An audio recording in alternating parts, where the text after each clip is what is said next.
Hi, my name is Dawn Lechner. This is a lesson plan for content area reading that uses both reading and social studies.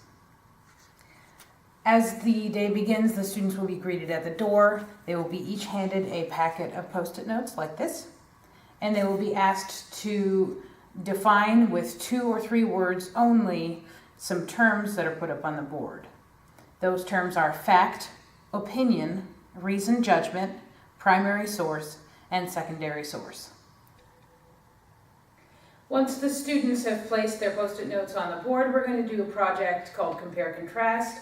It is a vocabulary strategy, and we will be using their definitions first and then providing them with the dictionary or professional definition.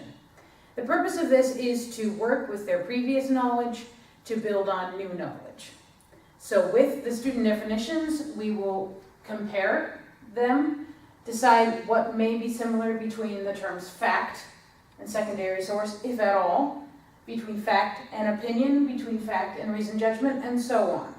Their definitions will be placed under each of these items, and then lines will be drawn to show relationship, and so on.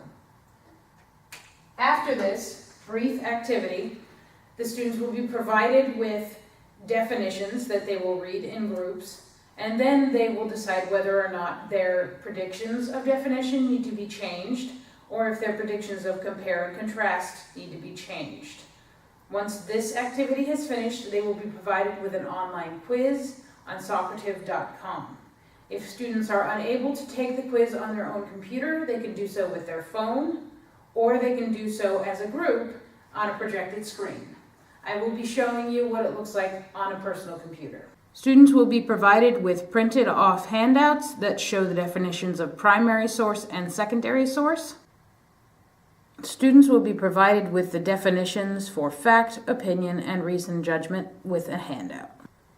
Socrative.com is a free online quiz resource. Some of them are pre-made, some can be made by the teacher themselves.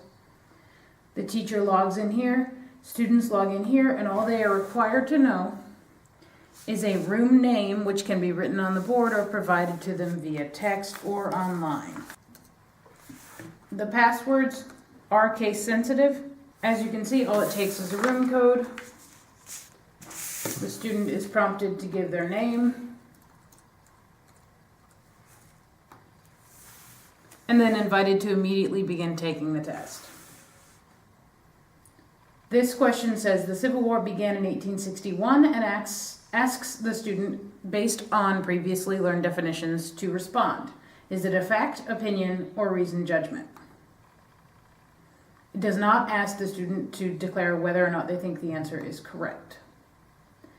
Immediately after they answer, they are given a response that tells them whether or not they are correct and what the correct answer is. Also, how we came to that answer.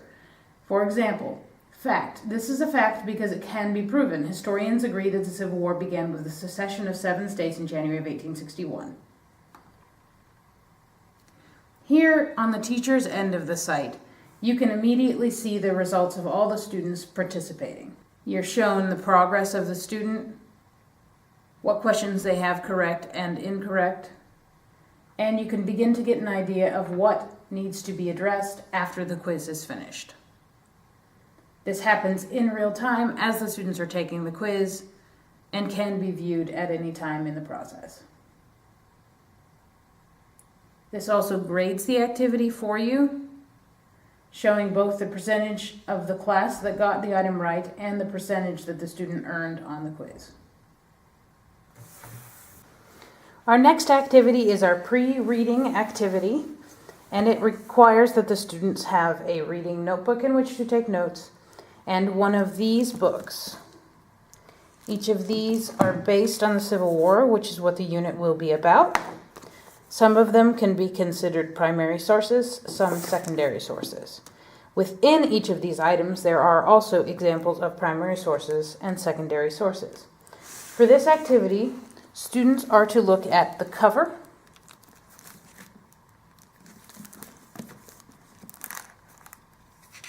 the inside part of the book jacket, table of contents,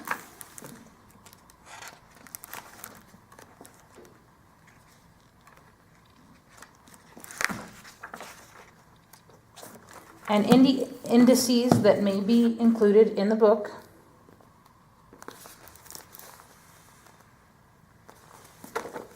and give me an idea of whether or not they feel that this is a primary source or a secondary source. Students can indicate whether or not the book itself is a primary source or a secondary source, or whether they feel the information within the book is a primary source or a secondary source. It will be stressed to the students that the purpose is to gain a tool that will be used in future research. It is important to know whether or not you are listening to the actual words of the people who existed at that time, or if you are listening to the opinions of someone who is writing about the time after it occurred.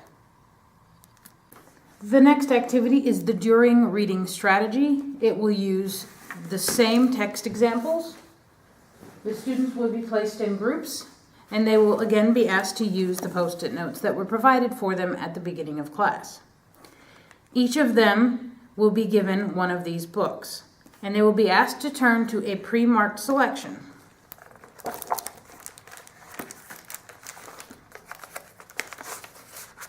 They are to read the selection, beginning where it has been written, start here, and ending where it has been written, end. While they are reading, they are asked to identify the following. These items will be listed on the board so that the students can refer to them. They are to find 2 facts, 2 opinions, 1 reasoned judgment, and an example of 1 primary source and 1 secondary source within the text. This strategy will be modeled for the students. For example, one wagon operation run by Samuel Woodson and Faramore Little was so unreliable that the Mormon leader Brigham Young complained to the Utah Territory's official delegate, "So little confidence have we in the present mail arrangement that we feel considerable dubiety of your receiving this or any other communication from us." This can be considered an opinion. It is spoken by someone in the time period, so it could also be considered a primary source. Students are to mark the page number, and leave the post-it right under the sentence. During this activity, the teacher will rotate amongst the student groups, making sure that they are on task, that they have correctly marked the various items, and that they understand the importance of knowing the difference of each of these items. This will be a graded activity. Students will be expected to accurately mark within 80%. Each of these resources, while pertaining in some way to the Civil War, are vastly different. This book is about the beginning of the post office. This is a joke book written by soldiers for soldiers during the Civil War. Much of this book started out as oral history and then became written history. This book is specifically about women who dressed as soldiers during the Civil War. Much of the information in this book comes from personal diaries, newspaper articles, and personal reflections of soldiers following the Civil War. This book makes use of some original information such as diaries or memoirs, but is written by modern authors who are reflecting on those memoirs and on the battles that surround them. The purpose of providing such a variety of items is to encourage the students to understand that there is more than what they might see in a traditional text about the Civil War. And it is to whet their appetite for what will be a week-long project-based lesson. Students will be asked at the end of this lesson as a post-reading strategy to fill out on a post-it note KWL. They will be asked to write down in one short sentence what they knew before they began reading,